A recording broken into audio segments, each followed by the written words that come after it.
مثالیں اور کہاوتیں صرف داناؤں اور عقل مندوں کے لیے ہی لکھی اور سنائی جاتی ہیں، بے وقوفوں اور جاہلوں کے لیے نہیں۔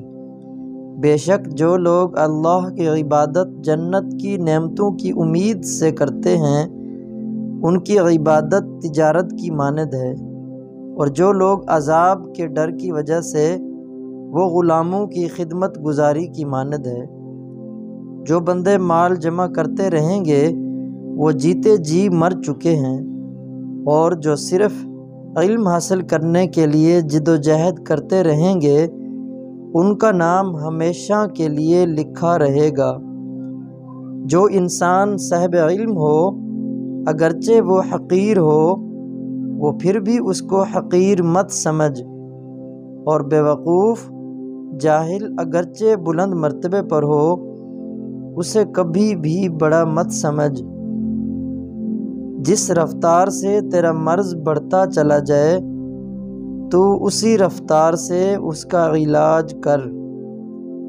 مجھے اس انسان پر حیرت ہے جو اپنے مرض کی دوا جانتا ہے لیکن پھر بھی اس کا علاج نہیں کرتا، مرض میں کوٹتا رہتا ہے۔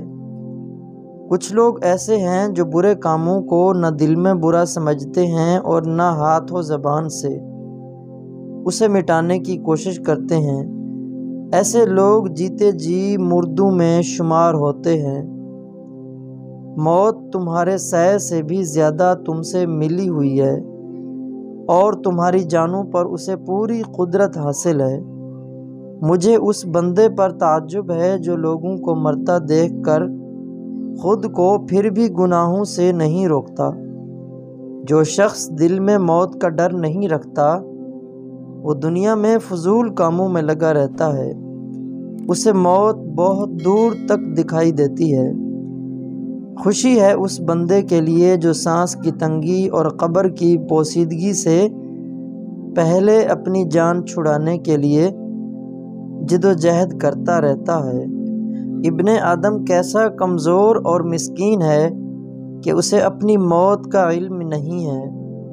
اس کے لیے طرح طرح کی بیماریاں موجود ہیں، اس کے نیک عمل ہوں یا بد ایک دفتر میں وہ لکھے ہیں۔